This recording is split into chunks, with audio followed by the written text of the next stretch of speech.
Welcome to the Cardinals franchise, everybody, in MLB The Show 24.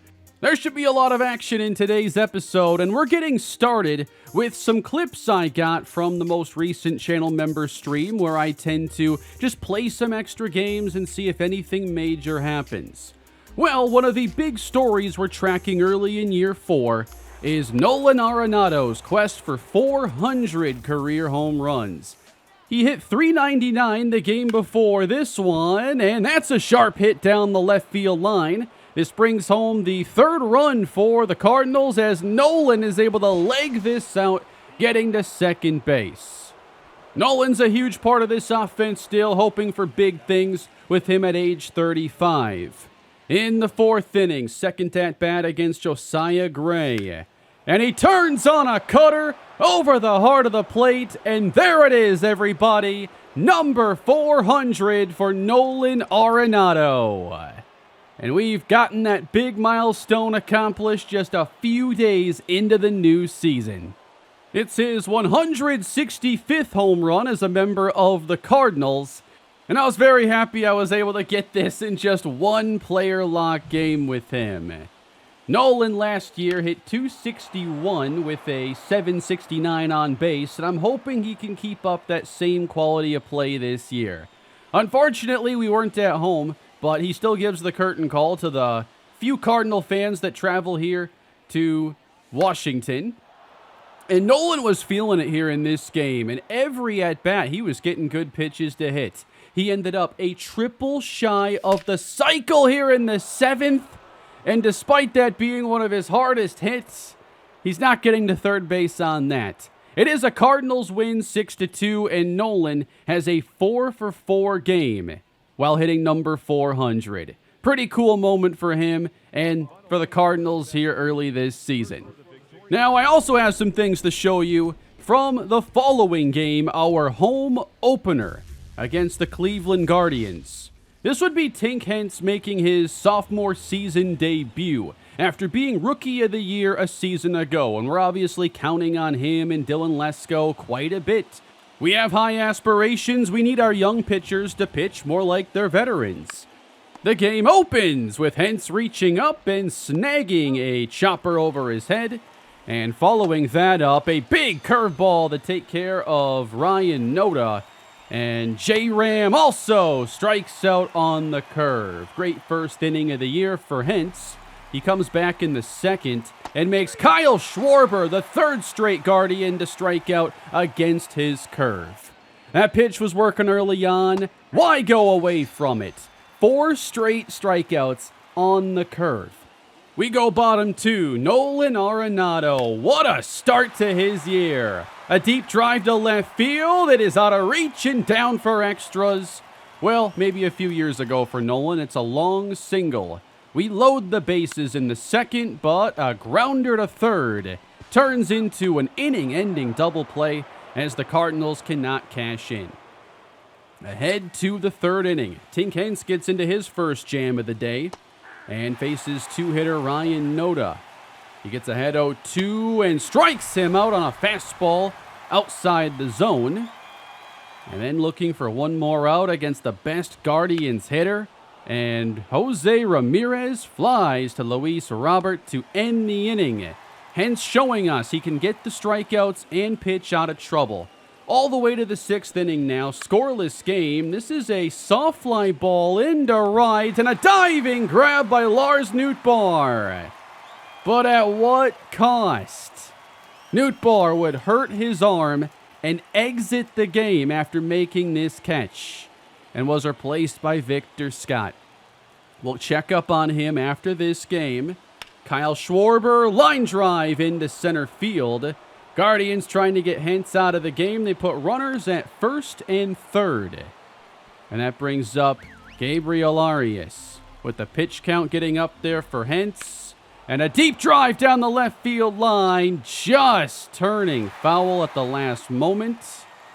Hence was unable to keep his breaking stuff down, and he lost command of his slider and curve by this point in the game. Cleveland finally gets on the board. St. Louis looking to answer. Bottom 6, it's a drive from Jorge Soler. And this ball just runs out of gas, not even on the track. There was some pretty heavy wind blowing in, knocking down a lot of fly balls. So it seemed like a game where you're going to have to rely on scoring with small ball and not relying as much on the home run. Mason Miller comes in. We know how dominant he is when he's on. And him combined with JoJo Romero gives us a really good 1-2 punch in that bullpen. Bottom of the 7th inning, Victor Scott in for the injured Lars Nootbaar. He draws a 4-pitch walk. And we all know with Scott's speed, he's taken off every time from first base. And does, with Carlson taking high, and that's not even close. Victor Scott into scoring position. Dylan Carlson to the right side. That moves Scott over 90 feet, but it would still take a hit. And here is one of the newest Cardinals, the big offseason addition, Geraldo Perdomo, pokes it to left field. Just trying to put the ball in play, not try to do too much. That was a contact swing all the way. I knew it wasn't going to be a game where we wanted to swing for the fences too much. So in the 8th inning, tied at 1, Ramirez strikes out on the high cutter. Bullpen cleaning up, we go bottom 8. Jorge Soler just missing this slider over the heart of the plate. Count goes 3-2. And another drive out to deep left field. This one's back, and this time he's got it! Home run, Jorge Soler! Maybe he needed the power applied by the fastball to get it out. That only went 374, and we know Soler's a lot stronger than the average hitter. He cuts through that wind, putting the Cardinals up 2-1 and setting up Ryan Helsley for what he does best. 1-run lead. Arias 3-2. Waves at the curveball. Strike 3. It comes down to Brian Rocchio. Fly ball left field. Robert measures and ends the game. A Cardinals win in their home debut. And the runs today scored by 2 of the newest Cardinals, Geraldo Perdomo and Jorge Soler. Was also a resilient win after the loss of Lars Nootbaar. And I knew at the end of the game we'd likely get some bad news, and we did. On that dive, he broke his arm. He's going to be out 1 to 2 months. It hasn't taken long for the first bit of adversity to hit the Cardinals this season. So welcome into year 4, everybody. I've talked about wanting to do things a bit differently now in the regular season. We're going to cover more ground, focus on critical situations, player locks, and the key stories surrounding this team. It hasn't changed a lot. And I want to go through regular seasons at a faster rate. Nolan's already hit number 400 this year, and now our first big challenge is to replace Lars Nootbaar. Now, in many cases, you'd like to replace a player in this situation with the best prospect that you can. Steve Padilla is someone I'm really excited about, but it's his defense that's keeping him from being major league ready, especially if he's going to be actually playing in the field. He is a really exciting hitter with a high ceiling, and I played a player lock game with him immediately after that 2-1 win. And of course, we get some great Padilla clips as well. He's not going to be our answer for this specific problem. We're going to be bringing up Joey Loperfido because he can play a lot of roles on the bench. We need another outfielder there. He can also back up at first base, and I kind of carelessly didn't have anybody there that could back up a couple positions. So we're going to shuffle a couple players up. We got Juan Bin Show getting his first action at the AAA level. But Dylan Carlson is going to be the main player that gets more playing time as a result of this injury. I'm sure it's going to be a different feeling episode, so feel free to let me know what you think down below. And if you enjoy the video, please leave a like and also subscribe to the channel. I'm not going to cover really any scouting today. I'm going to wait until closer to the draft. It's just not a super relevant topic at this stage of the series, especially with those players likely being multiple years from contributing anyway. So I have our custom game entry here to hopefully give us some pretty important situations. I've liked so far what I've seen on this just above medium setting and then entering in the 7th inning or later. But before we get into that, there is another player we need to talk about. We finally are seeing the debut today of Dylan Lesko, who we traded Paul Goldschmidt to acquire way back in the early episodes of the series. It was an investment in our future, and now we're ready to see what Dylan Lesko brings to the table. And there is number 32, Dylan Lesko, finally making that Major League debut. We've had a good rotation. It hasn't been easy to find spots for the young prospects until the last couple of years. Facing Jason Waller, underway in his career, and the first pitch is put in play and caught in left field. Lesko throws a mid-90s fastball with a changeup, slider, and curve. Pretty standard pitching arsenal. Doesn't overwhelm with velo. 0-2 on Ryan Noda. And a sharp ground ball. Perfectly played by Nolan. And looking for a quick first inning now. It's Jose Ramirez. Count is 1-2. Let's go to that curveball for the first time. See what that's all about. He got him for his first big league strikeout and a 1-2-3 debut inning. Can Hentz and Lesko show that they're ready to be the future of this rotation? Big question here in Season 4. Up the middle, and the first hit allowed goes to Kyle Schwarber, a sharp single. He has very balanced ratings across the board. Nothing stands out positively or negatively, and he has no quirks. I believe those can possibly develop over time. A few players on the team have developed quirks, I believe, and that's going to be a nice ground ball double play here in the second. Not bad to get your first 6 outs on 13 pitches. And then you're spotted 4 runs by your offense. Great start. Line drive in left, base hit. Lesko unlucky as he falls behind. 3-1. And the curveball misses outside. First 2 reach here in the third. Fastball right now isn't showing a whole lot of confidence, so got to try working around that with Bo Naylor. Well, good fastball there to get the count even at 2-2. Left it up, but swung on and missed by Naylor. It's his second strikeout. And brings up Waller. His hot and cold zones show he's someone you want to attack inside. So we're going to attack down and in. And it's pulled to right. And Carlson has a read and makes... No, it's off his glove. And everybody's safe. What? Carlson always so good in the field. But he is technically our backup right fielder. That's going to be a base hit for Waller despite deflecting off Carlson's glove. Unlucky things happen to you all the time in baseball. Everyone has to deal with it. Got him! Same way he got the strikeout previously.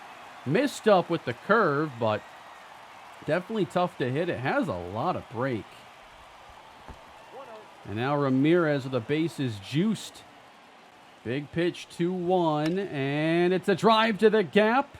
Scott trying to run it down, and thankfully he's got that blazing speed. Otherwise, I don't know if we catch that one. And there's a fastball by Arias as Lesko gets his 3rd strikeout, or 4th. I believe so far they've all been swinging. Arenado, let's see it across the chalk. Perfect throw. Never gets old. Nice fastball on the inside edge. Getting strike 2 on Bo Naylor.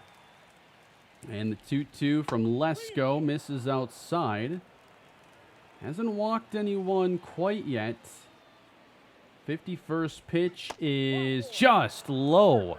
Actually, one of his better 2-strike pitches. Oh, he has walked someone already. That's right.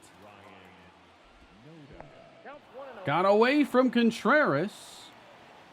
Runner moves into scoring position. And the weak chopper. It is 5 scoreless innings. Pitching at a really good pace as well as Ramirez gets under 1. He's barely over 50 pitches as we're here in the 6th inning. And with a big lead, there's not going to be any, need to take him out early or anything. Just kind of go until you can't get him out anymore. Whoa, that fastball gets away from him. Actually hits him right on the elbow pad. So Schwarber to first. Arias behind in the count. He looks at strike 3. Dropped that curveball right on the bottom edge. And then does it again with the changeup. Down the line, it's foul. And a full count. Let's go sign my jersey. You're not even wearing one.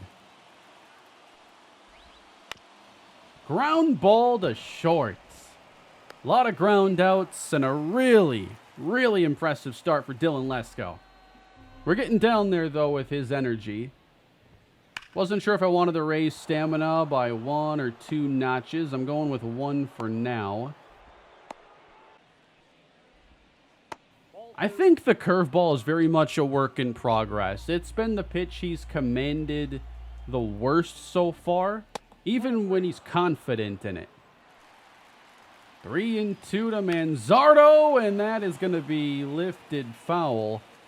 Feels like we're reaching the end of his start here shortly. This is going to be pitch 80. Not a bad changeup. Up the middle, off the mound, and into center field. I think that's a pretty good place to call it for today. 6 innings for Dylan Lesko.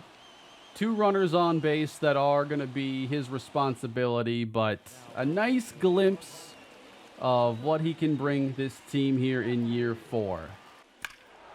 Immediately a 3-run home run, so he will be charged with 2 earned runs. A 5-run inning. All right, so they got after Liberator immediately, and then Kopech enters, gives up a triple. Nolan, 4-0-1. And then we double home a couple more with Luis Robert. Good win for the Cardinals. We have a 4-1 start, and we got a little taste of what this team is all about early in the season. Really big day for the offense. Contreras, Arenado, Gorman all hit home runs. Lesko picks up the win. But now let's let this season begin to settle in. We have our next series against the Houston Astros, who similarly only have 1 loss. Tie game, late. Astros do squeak out the 1-0 win. And they do it off Mason Miller. Wow, we got no hit. Just realized that. Christian Javier, no hitter. I'm sorry, perfect game. Does that count even if there are 2 errors? I guess it depends if the runner still reaches despite an error. All right, I'm just going to call it a no-hitter then. How do we lose that way? Perdomo hits his first Cardinals home run the next game, however, as we immediately win. We have a trade. We are sending Cesar Prieto to the Giants so we can bolster some reliever depth. Down at AAA, there aren't many players that I'd consider being close to being called up. I've wanted to add a reliever. We are targeting lefty Reggie Crawford, who has multi-inning upside, a mid to high 90s fastball, and he's only 26 years old. Now, Do you want to know why I really wanted to trade for Reggie Crawford? Because Crawford is one of the rare players in this franchise that is a two-way player. He has the ability, and he could even play in the field too, at first base.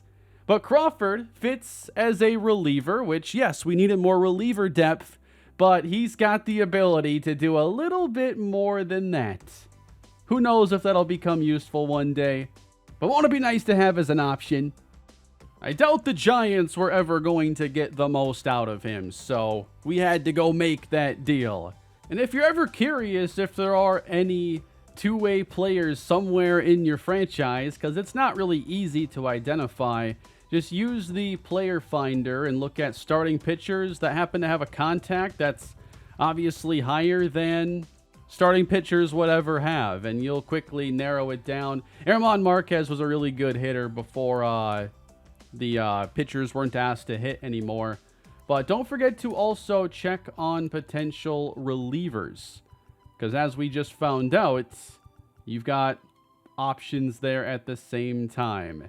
And I think we have an intriguing one that fits outside of just being an interesting two-way possibility. And now with pitchers no longer being forced to hit, would you ever actually want Reggie Crawford to hit? I don't know that you necessarily would need to, but if you are on your team, you are able in-game to pinch hit pitchers. So as an extra lefty bat, when it feels like rosters, are never quite large enough to get as many players there as you want, doesn't hurt. Wrapping up our series now against the Astros. Cardinals take that one. We're on the road now in Pittsburgh, winning 6-2 behind Tink Hence, who goes 7 innings in this game with 8 hits and 1 run allowed. Very strong start to his season. And then Dylan Lesko, first road start. And looks like maybe a little more trouble in this one, but does still get the win. 6 innings, 3 runs allowed, not bad at all. Back-to-back quality starts for Lesko to start his career. Lars Nootbaar is eligible to come back. We have him on the 10-day injured list. We don't have to elevate anybody to the 40-man roster or anything. And if it was closer to 1 month than 2, I wanted to not have him out for the full 2 months. But guessing it's still going to be a while before we see him. Gorman, Robert Contreras all go yard in the finale. We take care of the Pirates. And they were projected to win the division, remember, at the start of the year. And so far, this is our division at 9-3. A dozen games into the season, we have the 9th best batting average. We have the 4th most runs scored. And we are above average at hitting home runs, 7th place there. With the team ERA sitting at number 3. And of course, Nolan Arenado's hitting .436. Right off the bat here, we have a few players notably struggling. Wilson Contreras only hitting .171. Jordan Walker, 42 at-bats, no homers, just 4 RBIs, hitting .167. And striking out a bunch. Carlson's not immediately playing great either, so I think there's room here to simulate a few games where Loperfido gets a chance to get in the starting lineup. And then I also want to make sure Soler gets a chance to play a bit. So we're going to have Donovan occasionally sit. I'm planning on simming a handful of games at a time and getting different guys action this way. We're continuing this road trip east in New York. Nestor Cortez beats his former team with a 6-inning outing. He did give up 5 runs. But we put on a little bit more. Not often you give up 5 and still win. Soler goes yard. That's why he's got to be out there more often. And we clinch the series the next game. And we've had a lot of convincing wins. Very few 1-run victories. Aurelvis Martinez. That looks like his first home run in his career as Tink Hence moves to 2-0 on the season. So let's get into some action now against the Yankees with the Cardinals 11-3. One of our hottest hitters is also one of our newest hitters, and that is Geraldo Perdomo, the shortstop. Comes in with one of the best batting averages on the team at .375. Third right now in the National League with a 926 OPS. So there's definitely been some extra base hits in his game as well. Runner on here in the first. Hammered foul. Ooh, that one should have been destroyed. That gets away from the catcher a little bit. Up to second base goes Donovan. At the very least, we want to advance him. I think we'll be able to do that on a fly ball to right center. And then a sacrifice fly. We manufacture that run, get on the board early. 3-run homer, Joey Loperfido. Thank you for the short porch and right. It is 4-0 Redbirds, threatening to score more in the second and maybe chase Luis Gil out of this game. 2 on for Perdomo. Right field. Scott at third. That's taggable for him. And it's going to be another sacrifice fly.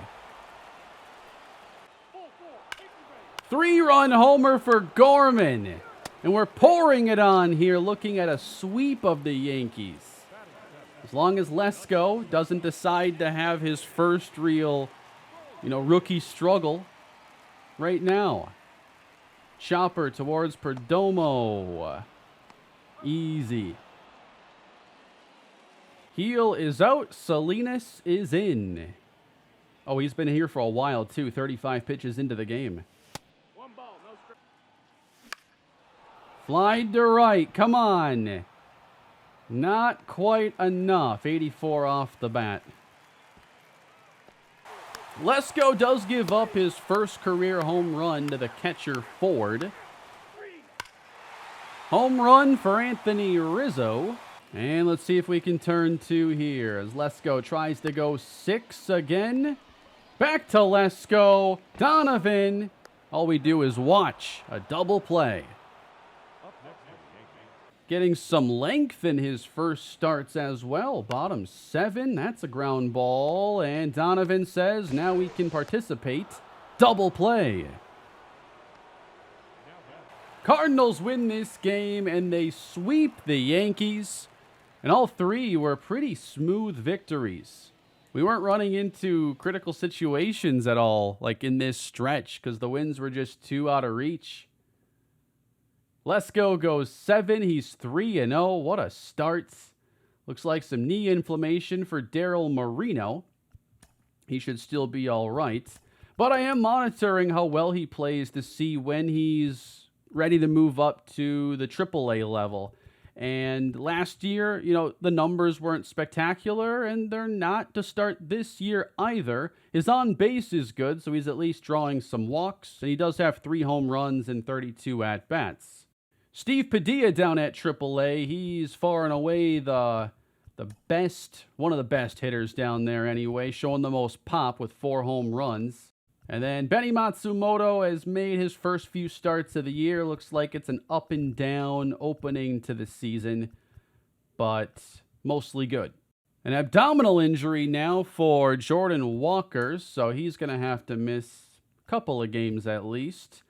The Cardinals are red hot to start this year. We just won 7 days in a row and 10 of 11. We sweep the Snakes next. We make it 9 consecutive victories, and Dylan Lesko is already 4-0 on the year. Gorman and Loperfido go yard. Lesko has gone 6 innings in all 4 of his starts already. And the Reds are 4-17. That is the worst record in all of baseball. So, of course, they end up beating us because can't win every game.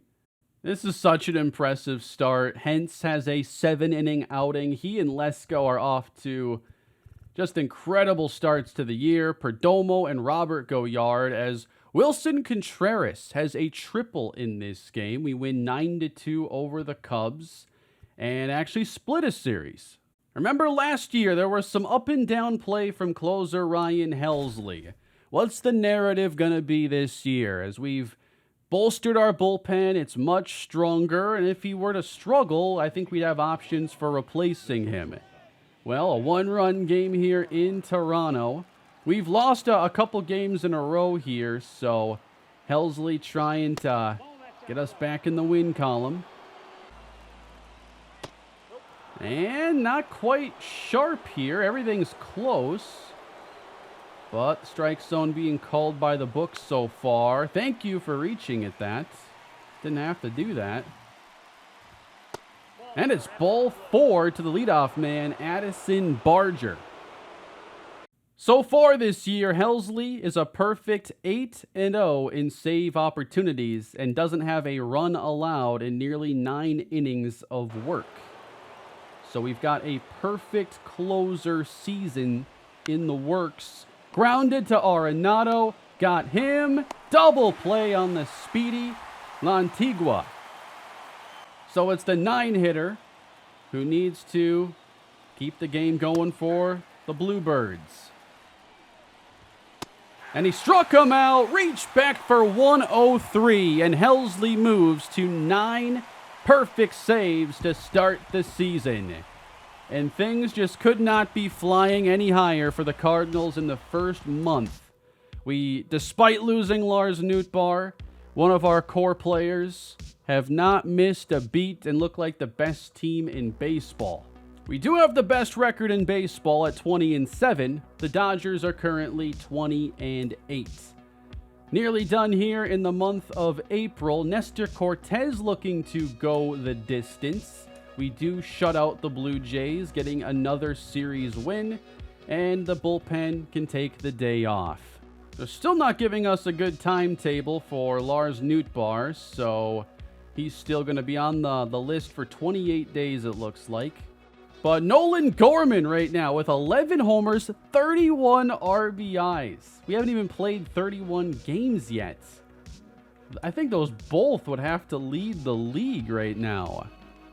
11 homers, tied with James Outman. That's number 1. And also tied with James Outman with 31 RBIs.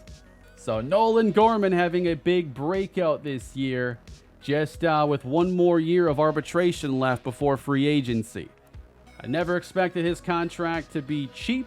37 homers last year and now on a ridiculous pace this season.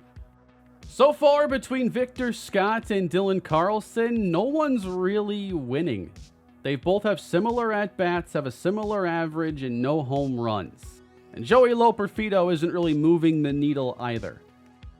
So with Nolan Gorman on a tear to start the season, let's talk about him a little bit more. When I've looked at the core of this team to start the series, guys like him, Walker, Donovan, I felt like Gorman was like the best of the bunch and was going to be an easy candidate to extend. And the timeline for that has just ended up in a spot where we've already done so many deals. We're probably going to have room for it, no problem, but the price is getting more expensive. And we're just going to have to see how everything fits together with the deals that have already been handed out. But 322, he's not an average, a 4 average hitter. Not usually. So maybe we could look to extend him a year early potentially because the price is only going up. We've had some chances in the past, but I've kind of shied away from doing those deals early in this series. I had to have some more conviction behind some players, and in the case of Nootbaar, like I signed him to a 6.5 per year deal. That's strike 3. And at the time, that was going to be a really good value, and it's turned out to be one.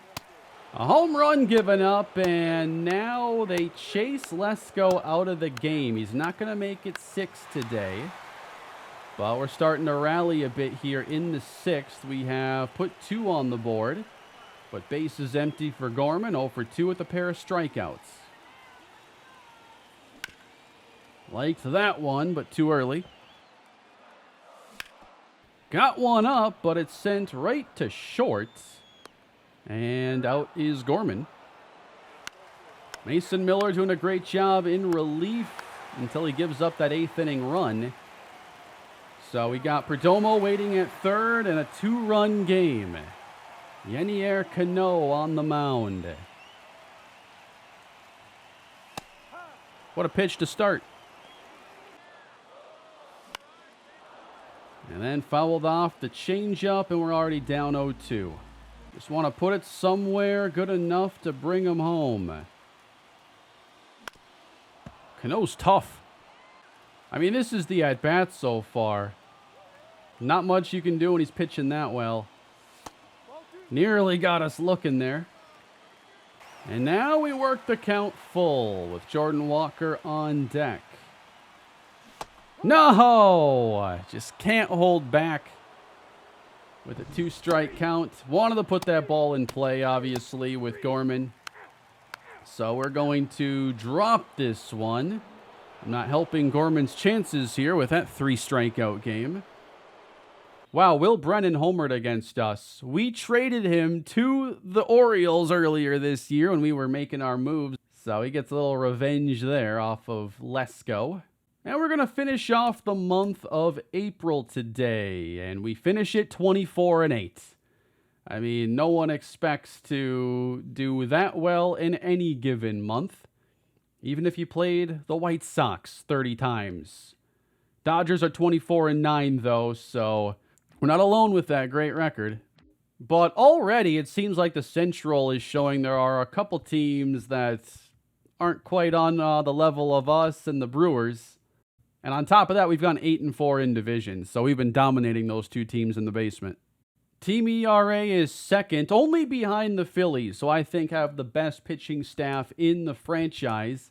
They had a really good offseason. They signed Ha-Sung Kim and a couple of the best pitchers that were available. Their rotation has Zach Gallen, Tariq Skubal, Aaron Nola, Kodai Senga, and Zach Wheeler is their 5th guy. There's not even room for Ranger Suarez. He has to be in the bullpen.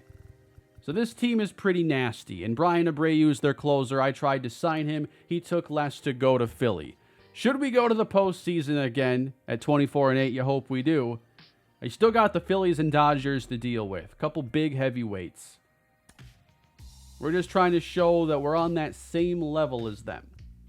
So we do lose to the Brewers here 10-6. We had Cortez have a rough start. He came into this game with a sub-2 ERA and allows 6 runs, almost up a full point. First look at Milwaukee here this season, and they end up taking the series 2 out of 3. Pretty close gap at the top of this division now between these two teams, and that seems to be the battle to watch out for this year. So we'll meet them again in late May. No problem for us against the White Sox. That was predictably a sweep on the road. Our best pitcher so far has arguably been Corbin Burns with a 1.56 ERA. Last year, the whole rotation played well start to finish, and the rotation is starting out this year with everybody in pretty good form. But Burns might be having a career year.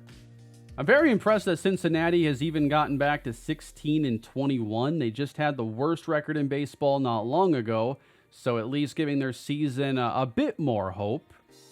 It feels to me like our lineup's going to be even better if we take one of these outfielders out and just play Donovan in the field.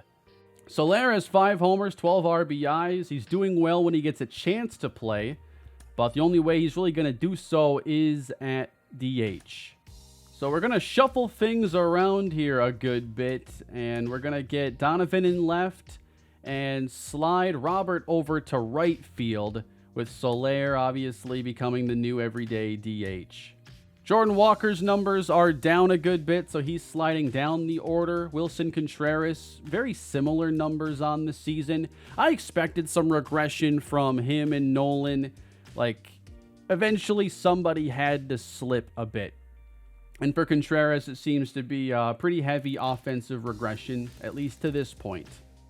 Looks like another shutout for Nestor Cortez. He's got a couple of those already this year as Loperfido goes yard. It wasn't a complete game, though. Only 8 innings with 11 strikeouts. Couldn't finish the job this time. So I want Jorge Soler in this game then. Newly added to the everyday lineup after just being way too good to keep on the bench. Home run given up by Tink Hentz. But hey, with this offense, we're not sweating 3 runs early. We planned on scoring way more than that anyway. 345. Soler up the middle. It's going to bounce its way through. When, like, your two best power hitters are combined hitting for, like, 650, probably pretty good. Jordan Walker is next, and that's a slow chopper that will be a fielder's choice. Hoping Walker can turn it up at some point this season. He's been a good player, but not consistent enough to be that star, and that's part of why he never got the early contract despite showing promise really early. That is a rocket to left center. Deep to the gap, and that ball is gone. Home run, Jorge Soler. When he gets one over the plate and connects, goodbye. So, remember the home run earlier in that 2-1 game? That was similarly 102 off the bat. It only traveled like 374. The wind seems to play a good role in knocking some of those down. I'll take a look at the wind in this one. But no issue muscling this one out. Yeah, wind's blowing out today. That's a completely different world we're playing in. 5-3 as we're bottom 6. Soler 2 for 2, working on that batting title. Probably should have turned on that. A rocket to short. Ellie stops that one. All he does is hit the ball 100 plus off the bat. We're getting down there in this one, though. We have 2 errors defensively. We go down in order in the 8th inning, so it's going to take a 9th inning rally off of Alexis Diaz to get this done. Well, that was a good way to start, but fouled back by Soler. When you swing that hard, you're not going to hit everything squarely. Ah, nasty slider from Diaz. He only made the one mistake, and then he was pitching perfectly. Jordan Walker next. He's 2 for 3. Haven't gotten anything yet, and it's a 4-pitch walk. The tying run will come to the plate. Joey Loperfido. Is that our best option here? We got Donovan Martinez is also an option off the bench. Brendan Donovan, though, I think he's the guy we want here. He does have a walk-off pinch hit home run in this series. Couldn't do it in this spot, but he can still do some damage. 5 stray misses. Up the middle, that's not good. Skips right to second, and a double play ends the game. And the Reds hold on for a 5-3 win, continuing their attempts at saving a horrid start to the year. So a rough outing then for Tink Hens. Everybody's going to run into those, but we haven't run into many of them at this point. For league leaders, I don't think that Soler qualifies an average, but Arenado hitting 320, Gorman hitting 307, both of those massive surprises. Gorman's power has been shut off here the last couple weeks, though. No additional home runs, so he's now in 4th place. And would barely be in the home run derby if it were tomorrow. But we wanted to bounce back this year with our home run hitting, and we're tied for 12th. A couple guys really stand out in that department, but at the same time, we're losing power from Contreras, Walker. Donovan has taken a bit of a step back. He's now 30 years old. Average went from 327 to 296 the year prior. Still walking a lot, but batting average down, slugging down. Unfortunately, it's not good seeing Victor Scott's numbers continue to stagnate. This is kind of what we saw from him after his tear he went on to start last season. This kind of seems like, who he is as an offensive player. Soler's regressing, but hopefully there's enough power to last us at least the rest of the year. And then I want to check on the hitters down at AA again. Daryl Marino, how about this? 103 at-bats, hitting 320, 631 slugging. I think 1,000 OPS in your first 100 at-bats of the year is enough for a promotion. He is moving to AAA. Another guy playing really well in the minors this year, Mason Wynn, 364 with 5 home runs. Maybe rounding out his game a little bit more. He's already up a few points. I wouldn't count out him still having an impact in this series. One guy, though, whose stock is sinking rapidly is Norris Sullivan. He never had a high potential to begin with, so it was kind of, can he as a mid-70s player produce with these ratings or not? And so far, it's been a not. And despite some decent production, the regression has me worried. Hot streaks for Michael McGreevy and Benny Matsumoto. Those are a couple of your next men up when it comes to starting pitchers, but we just haven't had a need to dip into AAA for an injury replacement or somebody not performing that well. So we just have a lot of really good, promising pitchers. And they've both had really similar numbers on the year. Matsumoto now up to a 72.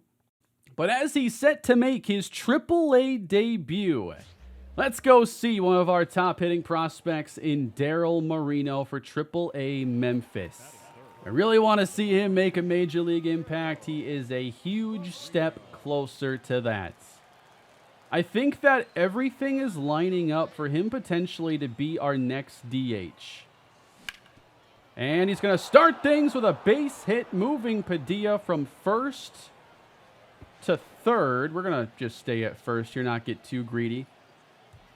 But I think that he could be who eventually takes over for Jorge Soler as the DH. And that would either be next season or potentially if Soler slips, like with more regression and maybe doesn't play well in the second half, it could happen sooner than later.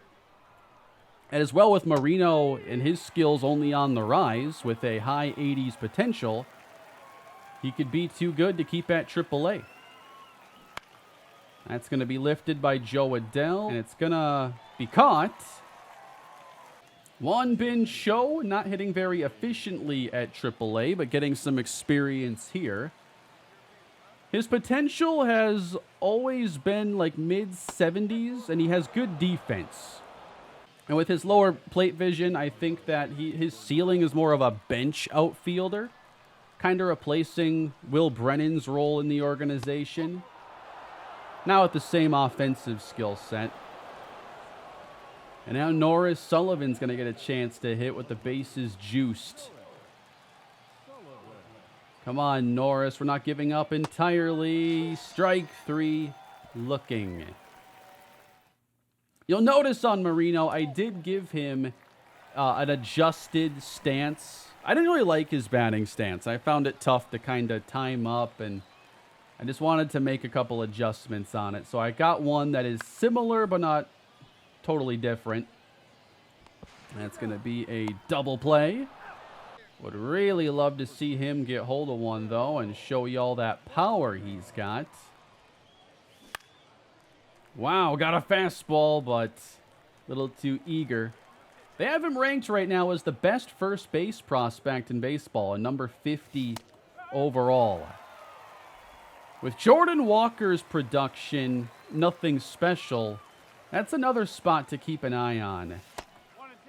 There's a total possibility of Moreno becoming the everyday first baseman as well. I don't know why I swung at that one. Gonna make that play, and then McGreevy's gonna cover, and it is offline.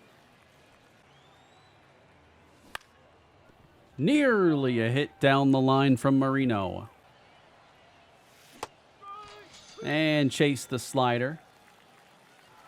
Memphis doesn't get much going in this game. It's a 1-for-4 debut for Daryl Moreno, but we'll have to keep an eye on how he's progressing now that he's only one level away from the bigs. Definitely a candidate to be added in September as well, because it looks like he's going to be good enough for the big league roster next season. Would not hurt to get a good look late in this year. Dylan Lesko shutting out Cincinnati. We do win the game 5-0.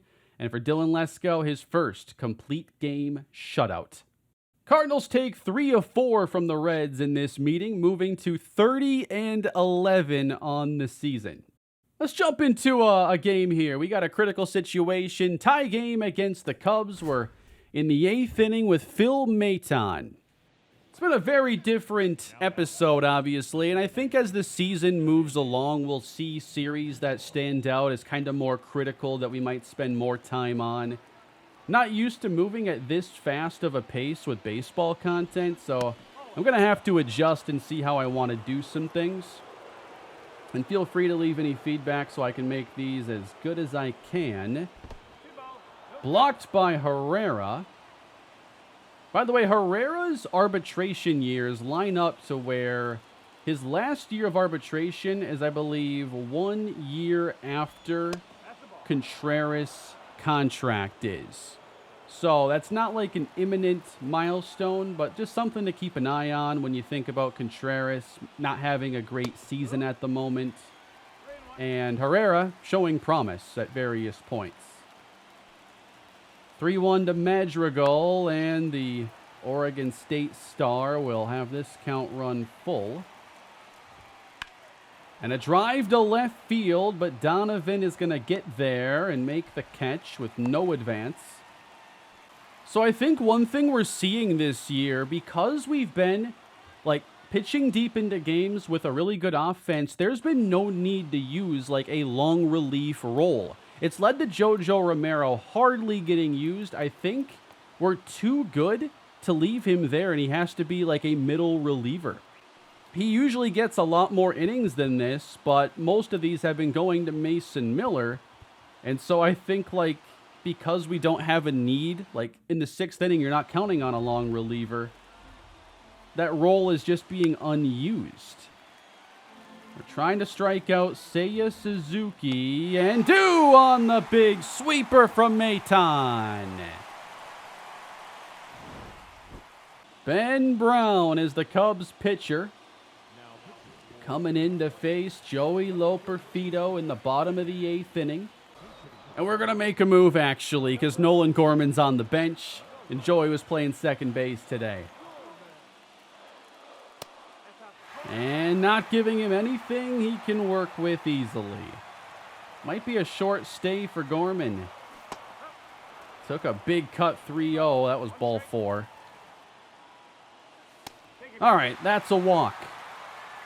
And depending on who's on the bench, I wonder if that could be it. No, I don't think we're going to run for him, actually. Here is Ivan Herrera.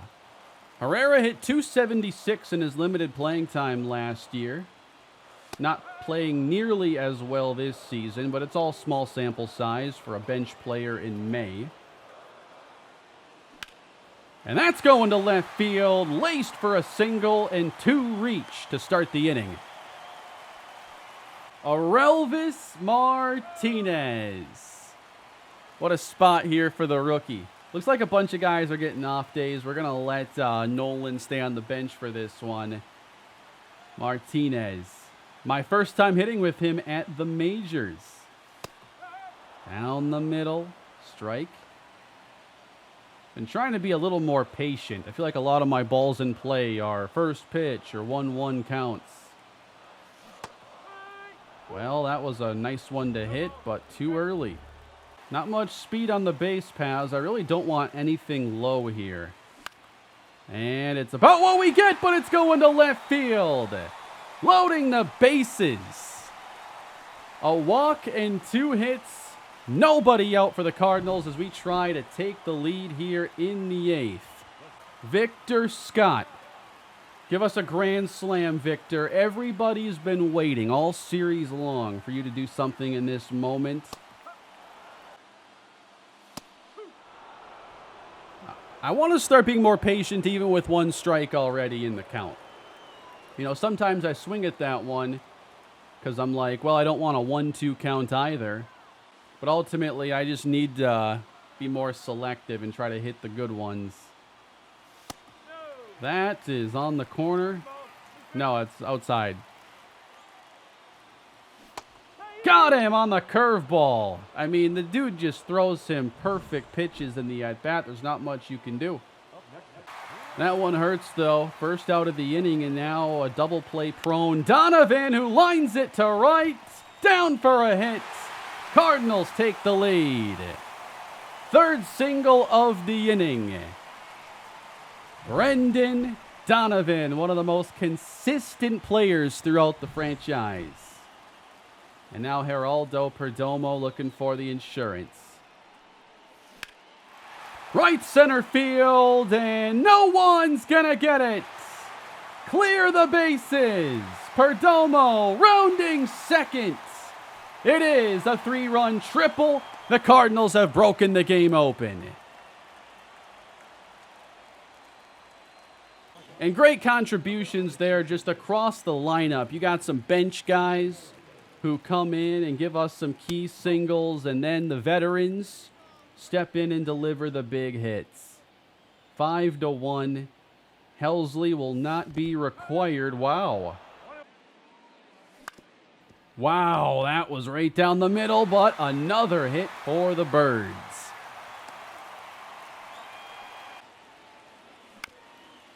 Walker chopping up the third base line, and an impressive double play is turned.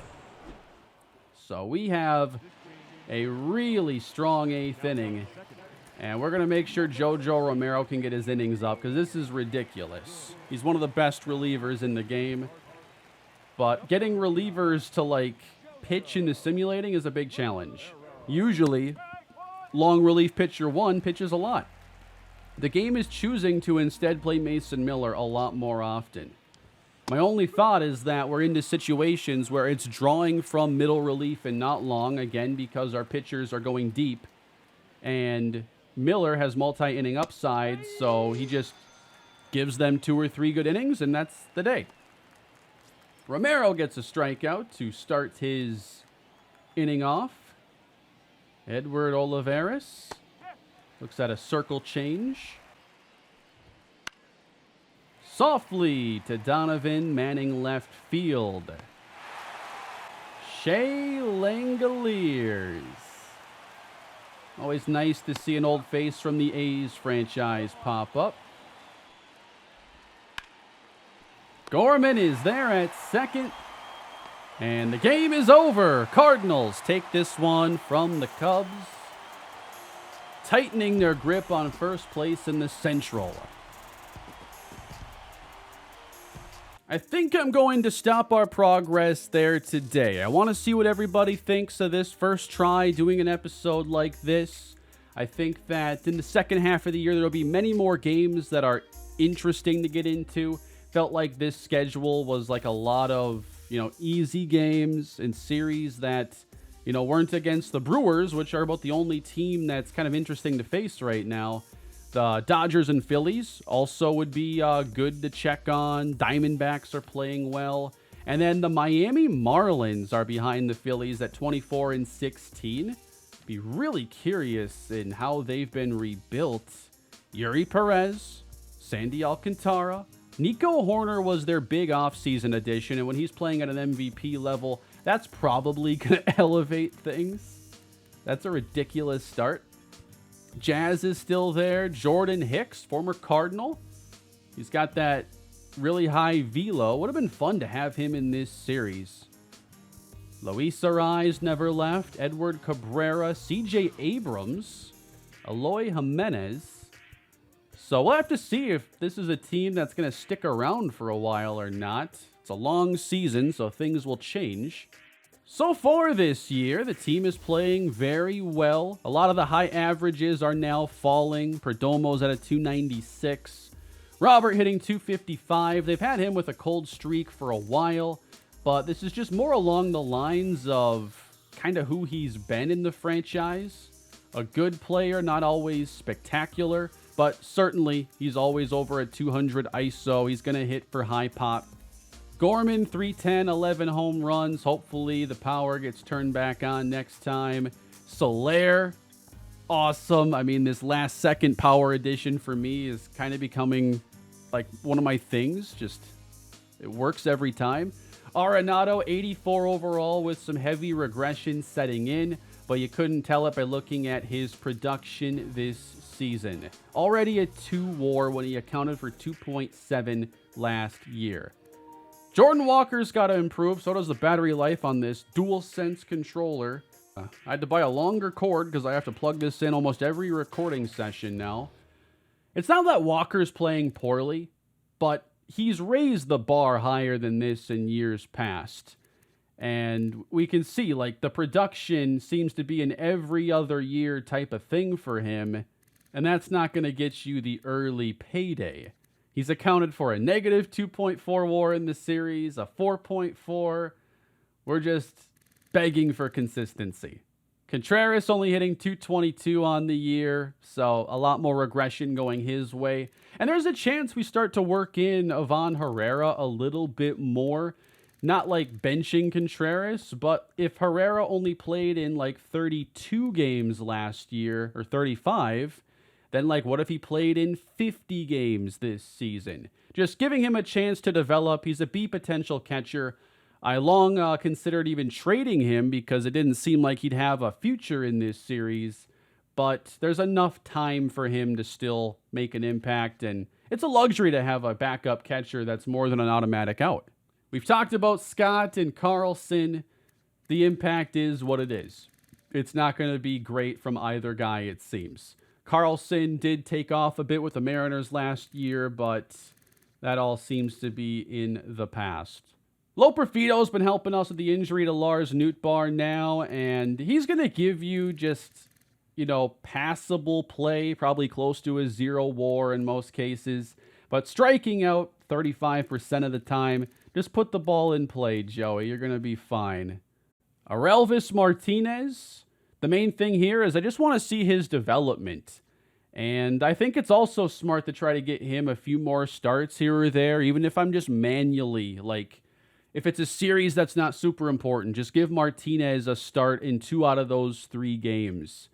If he can play in 40 or 50 games this season, that could get him a head start for season 5 potentially. Mason Wins, obviously playing great. When rosters expand, he's a prime candidate to join the team. I wish we could find room for him now. Livan Soto, up to a 71.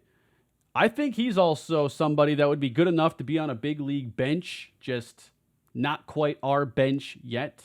And then down at the AA level, you got Donald Galvin, who was our first round pick a year ago. He's one of those weird players that has the high overall, but a lower potential. In his case, he's a 78 right now. He's up to 78. His potential is 76. So for him to even be going up is incredible, but it seems to just be the combination of other ratings going down, his hitting ratings going up, which is honestly kind of welcome, might be the best way for him to make an impact, and his hitting ratings are good enough to potentially do that. And then down at single A, I know these guys aren't anywhere near close to helping us, but always like to check in on the guys with really high potential. If the series goes long enough, they're going to have a chance to help us out one day. We got to show some love to the pitchers as well. Corbin Burns, 64 innings, a 1.5 ERA, putting him on the fast track to an early Cy Young candidacy, 1.2 WAR. We're looking at this whole roster, and really no one's allowing a lot of home runs. Looks like Hentz has had the worst of it in the rotation so far, giving up 8 in his 46 innings. That is a little bit high. But from kind of an overall staff standpoint, there's a lot to like. That high FIP, though, for Tink Hentz, that is kind of worrisome. He's still seeing mostly good development. His K rate, his strikeout per 9 is going down. And yeah, he's not getting a lot of strikeouts this year, so that makes sense. But Dylan Lesko, could he be our next Rookie of the Year candidate? He's now made 8 starts, and 6 of them have been quality. And he's ahead of the curve. So, like I said, my thought was to move JoJo more into the middle relief. And I think for long relief, then we could push Kopech into that role if it's not being used a lot. And he was kind of the guy I was trying to lean away from using much. But the bullpen is overall very solid. We've built up a nice bullpen in this series. A little bit worried here if Kopech ends up suddenly getting a bunch more work. He's kind of been just mediocre since we got him. And then for Ryan Helsley, we're seeing the regression here, and I had the chance to offer him a contract like in the late spring training window. I think his extension numbers were only like $7 to $8 million a year, but I knew regression was likely, and he's coming off a year where his ERA has been ballooned up to 4.7, so I was never going to make the decision ahead of time, but regression might end up making that salary really manageable. I'm guessing Helsley ends up getting an offer at some point. But again, I'd love to know if you enjoyed this episode going through it this way. I always enjoy when I can kind of focus a little bit more on like the team management and the progression side of things. That definitely scratches an itch, getting to already see like some early season development, the boost for Daryl Moreno, and to cover some storylines like that. Not as much on field action, but I think there'll be plenty of chances to get back to that. But again, let me know your thoughts. Leave a like if you enjoyed this, and subscribe for more Cardinals franchise as we continue Season 4. Take care, everybody, and have a great day.